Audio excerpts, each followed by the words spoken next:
चलो नमस्कार, फिर से बहुत स्वागत करते हैं आप सभी का। आप देख रहे हैं हमारा विशेष कार्यक्रम मेरे यानी यासूब रजा के साथ। करते हैं बुलेटिन की शुरुआत तमाम बड़ी खबरों के ऊपर इस खास कार्यक्रम में रुख करेंगे। इधर बड़ी खबर, औरंगजेब पर बयान, अब अबू आजमी ने मांगी माफी। जी हां, बड़ी खबर है। उन्होंने कहा मैं अपने शब्द वापस लेता हूं और साथ ही साथ मेरे शब्दों को तोड़ मड़ोड़ कर पेश किया गया। उनका बयान कि औरंगजेब को एक तरह से इंसाफ वाला शासक जो बताया था अबू आजमी ने, अब उसे उन्होंने वापस लिया है और इस बात का भी जिक्र किया है कि भाई मेरे बात को तोड़ मड़ोड़ कर पेश किया गया। तो ये बड़ी खबर आपको बता रहे हैं इस वक्त की। और मैंने किसी भी महापुरुषों के बारे में अपमानजनक टिप्पणी नहीं की, यह भी जिक्र किया उन्होंने। विधानसभा में आज अबू आजमी के बयान पर जोरदार हंगामा। थाने में एसपी नेता अबू आजमी के खिलाफ केस भी दर्ज हो गया है। शिवसेना ने अबू आजमी पर केस दर्ज कराया है। तो यह बड़ी खबर इस वक्त की आपको बता रहे हैं। सपा विधायक अबू आजमी पर केस दर्ज, शिवसेना सांसद नरेश महासके ने केस दर्ज कराया है। वहीं वागले स्टेट पुलिस स्टेशन में दर्ज हुआ यह मामला। औरंगजेब वाले स्टेटमेंट को लेकर केस दर्ज हुआ। तो यह बड़ी खबर है। अबू आजमी क्या चुके महाराष्ट्र में, अब ये बयान किस ओर, इसका क्या रुख होगा, क्या निष्कर्ष होगा, क्या उद्देश्य इस बयान का। औरंगजेब को एक तरह से इंसाफ वाला शासक बताना अबू आजमी, उनका क्या इसका अब किस ओर ये जाएगा, किस ओर जाएगा, विपक्ष कैसे घेरेगा, हंगामा लगातार देखने को मिला। और वही मामले में अब अबू आजमी के खिलाफ जांच भी शुरू। और वही आपको विस्तार से बताते हैं पूरा मामला।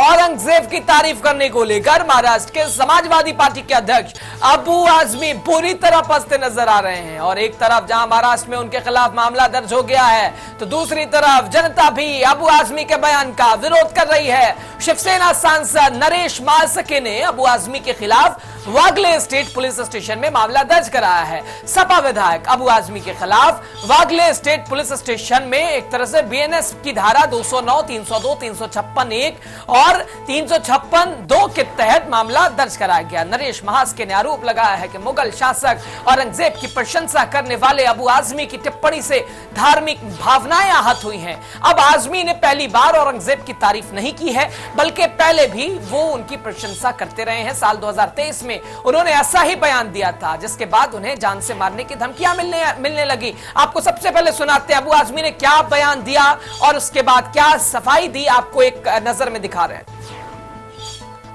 नहीं, सब गलत हिस्ट्री दिखाई जा रही है।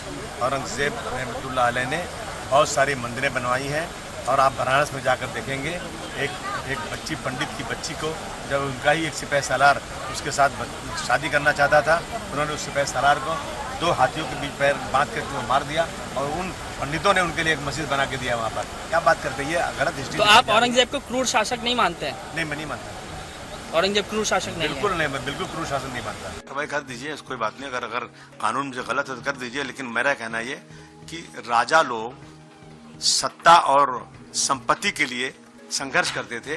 उनका वो धर्म के नाम पे उनका कोई काम नहीं था कि धर्म हिंदू करो मुस्लिम करो।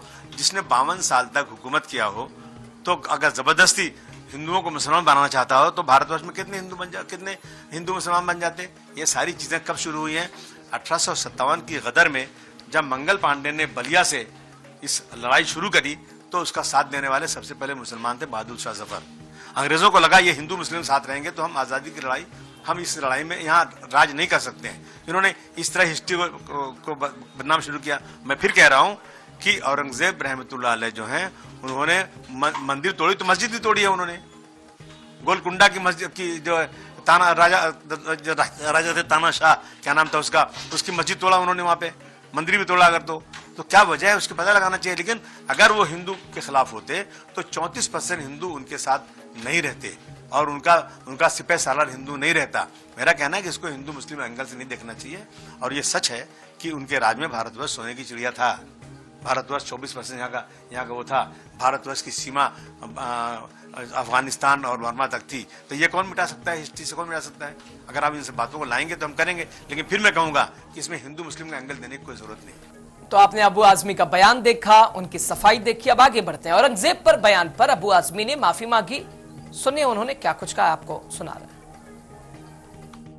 कल 3 मार्च जब असेंबली खत्म हुई, जब मैं बाहर निकला तो टीवी वालों ने मुझसे कहा कि आसाम के मुख्यमंत्री ने राहुल गांधी को औरंगजेब की तरह पेश किया है कि उनकी छवि उस तरह। इस पे मैंने औरंगजेब रहमतुल्लाह अलैह के बारे में बोला, लेकिन इस बात को इतना बढ़ा दिया गया कि जैसे लगता है कि एक तूफान आ गया। मैंने किसी का अपमान नहीं किया। छत्रपति शिवाजी महाराज हो, छत्रपति संभाजी महाराज हो, डॉक्टर भीमराव अम्बेडकर हो, महात्मा ज्योतिबा फुले हो, राजश्री साहू महाराज हो, इन जैसे तमाम महान पुरुषों का हम आदर करते हैं और हमें आदर करना, पूरे देश को आदर करना चाहिए। हम आदर करते हैं। इन्होंने सारे समाज के लिए, सारे धर्म के लोगों को बराबर का दर्जा दिया था। मैंने इन हिस्टोरियन की लिखी हुई किताब, इनके स्टेटमेंट के ऊपर मैंने जो औरंगजेब की तारीफ किया, मैंने कभी अपने किसी महापुरुष या संभाजी महाराज हो, छत्रपति शिवाजी महाराज हो, उनके बारे में कोई एक लफ्ज गलत नहीं बोला है।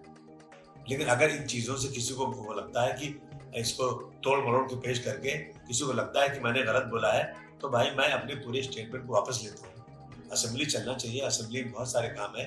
इन इशू पर असेंबली रोकी जाए। मैं समझता हूँ ये महाराष्ट्र की जनता का बहुत सारा काम है।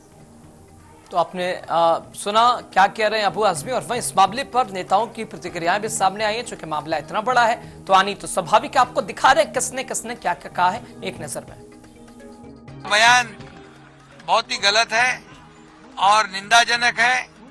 जिन्होंने, जो औरंगजेब ने छत्रपति संभाजी महाराज को 40 दिन इनका हलाल किया है, अत्याचार किया, उनके नाखून निकाले, आंख निकाले, चमड़ी उधेड़ दी, जीभ जुबान काट दी, ऐसे औरंगजेब को अच्छा कहना ये तो महापाप है। और इसलिए ये अबू आजमी, इन्होंने माफी मांगनी चाहिए। या हमारे मुख्यमंत्री, उन्होंने भी बहुत ही गंभीरता से उनकी बात को लिया है। और निश्चित रूप से ऐसे अबू आजमी को, जिन्होंने देशभक्त का अपमान किया है, शिवाजी महाराज, छत्रपति संभाजी महाराज, ये हमारे राष्ट्र पुरुष थे, ये राष्ट्र पुरुषों का अपमान है, इसलिए उनके ऊपर देशद्रोह का गुना दाखिल करना चाहिए।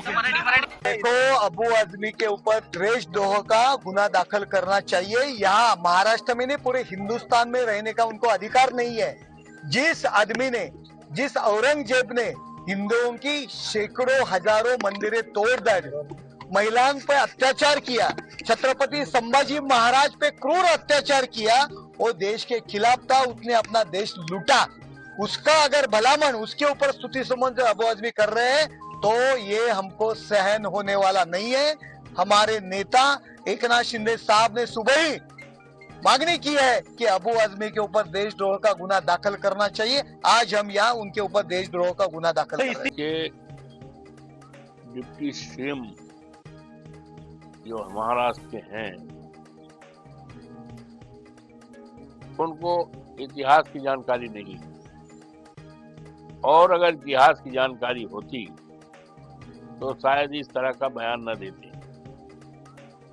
अबू हासिम का कोई ऐसा बयान नहीं रहा है जिसकी निंदा की जाए। और समाजवादी पार्टी तो हमेशा समाज को जोड़ने का काम करती है और बाबा साहब भीमराव अंबेडकर के संविधान को बचाने का और बाबा साहब भीमराव के सम्मान की हमेशा बात करती है। उसी परिप्रेक्ष्य में हमारे साथी, हमारी पार्टी के नेता ने जो टिप्पणी की है उसको ठीक से उप मुख्यमंत्री जो है नहीं समझ पाए, इसलिए वो इस तरह का अनर्गल बेबुनियादी बात कर रहे हैं। उनको इतिहास समझना चाहिए, उनको इतिहास समझना चाहिए। औरंगजेब का क्या इतिहास रहा, उनके सिपह सालार, उनके सलाहकार, उनके आसपास के लोग कौन लोग थे, इसकी जानकारी उनको लेना चाहिए। और जानकारी जब हो जाएगी तो इस तरह का बयान नहीं देंगे। समाजवादी पार्टी के जो भी, चाहे अबू आजमी हो, चाहे उनके श्री अखिलेश यादव जी हो, चाहे उनके अन्य कोई नेता हो, इन सब के अंदर क्रूर मुगल शासक जिसे कहा जाता है, औरंगजेब की आत्मा घुस गई है। इस प्रकार के बयान को यह देश सहन नहीं कर सकता। छत्रपति शिवाजी महाराज के अपमान को नहीं सहन कर सकता और श्री अखिलेश यादव जी को तत्काल, अपने जो सपा के विधायक हैं, अबू आजमी के खिलाफ तत्काल कार्रवाई करना चाहिए। और उत्तर प्रदेश हो, चाहे महाराष्ट्र हो, चाहे पूरा देश हो, छत्रपति शिवाजी महाराज के अपमान का जवाब भी देगा और औरंगजेब का महिमा मंडन करने वालों को इसका हिसाब भी देना पड़ेगा। भी ताकते हैं वो इनके ही संरक्षण में पलती हैं, पुष्पित होती हैं, पल्लवित होती हैं। इन पर कड़ी कार्रवाई होनी चाहिए। जिस ढंग से मुगल आक्रांताओं ने संस्कृत को छिन्नभिन्न करने का असफल प्रयास किया था, आज हम कह सकते हैं कि भारतीय संस्कृत ने पूरी दुनिया को रास्ता दिखाने का काम किया और इस प्रकार की भावनाएं अब भी उनके मन में हैं। उनकी मानसिकता को, समाजवादी पार्टी की मानसिकता को देश अच्छी तरह समझ रहा है। तो आपने ये विवाद देखा, पहले बयान देखा, फिर माफी देखी। अब हमारे साथ मेहमान, खास मेहमान जुड़ना, सीधा रुख करते हैं अनूप कुमार पांडे सर, भारतीय जनता पार्टी की ओर से बीजेपी नेता, सीधे रुख करते हैं। अनूप जी, कैसे देख रहे हैं? एक तरफ बयान औरंगजेब प्रेम और फिर माफी, ये समाजवादी पार्टी के नेताओं को आखिर क्या हो गया साहब? समाजवादी पार्टी का जो डीएनए है, हाँ, वो मुगल काल की संस्कृति को आगे बढ़ाने का है। जो बर्बर संस्कृति थी, जो अराजक संस्कृति थी, मुगल काल के ही कारण सिख धर्म का उदय हुआ। ये हाँ जी अनूप जी, तो आखिर किस आधार पे भाई के औरंगजेब एक तरह से उसका मतलब इंसाफ वाला शासक रहा है, किस आधार पे? हालांकि जितनी ज्यादती, जितने जुल्म औरंगजेब के समय में हुए हैं, और ये पहली बार भी नहीं है जब अबू आजमी ने ऐसी बात करी। क्या आवाज आ रही क्या अनूप कुमार पांडे सर की? क्या आवाज नहीं आ रही क्या अनूप जी? क्या आवाज नहीं पहुंच रही क्या आप तक? अच्छा ठीक है। तो बहरहाल ये विवाद अबू आजमी के बयान पर शिवसेना भड़की, केस दर्ज भी है। पहले अबू आजमी का औरंगजेब प्रेम और फिर माफी, सफाई। ये पहली बार भी नहीं है जब अबू आजमी ने औरंगजेब का जिक्र किया है, टिप्पणी की है, प्रशंसा की है। और जब अपने आप को घिरता देख, क्या अबू आजमी शायद सफाई, माफी उसी का संदर्भ? ये क्या, इसको कैसे समझा जाए, इसको कैसे देखा जाए? ये बड़ा स्थिति बड़ी विपरीत है। और ये औरंगजेब का जो प्रेम है अबू आजमी का, इसका क्या मतलब निकाला जाए? और एक तरफ से तारीफ करना तो भारी पड़ ही गया है, लेकिन आखिर क्यों कहना पड़ता है भाई? आखिर बार बार जिक्र क्यों करना? एसपी विधायक अबू आजमी के खिलाफ केस भी दर्ज हो गया है। तो यह महत्वपूर्ण जानकारी आपको दे रहे हैं। शिवसेना सांसद की शिकायत पर अबू आजमी के खिलाफ केस भी दर्ज हो गया है। औरंगजेब कुर्र शासक नहीं था, औरंगजेब अच्छा शासक था, ये बयान अबू आजमी का। और एसपी विधायक अबू आजमी के खिलाफ केस भी दर्ज हो गया। और औरंगजेब का शासक, और एक तरह से औरंगजेब इंसाफ वाला शासक था। तो ये जो बयान है कैसे देखा जाए? अबू आजमी की ओर से कहा जा रहा है कि इसे तोड़ मड़ोड़ के पेश किया जा रहा है।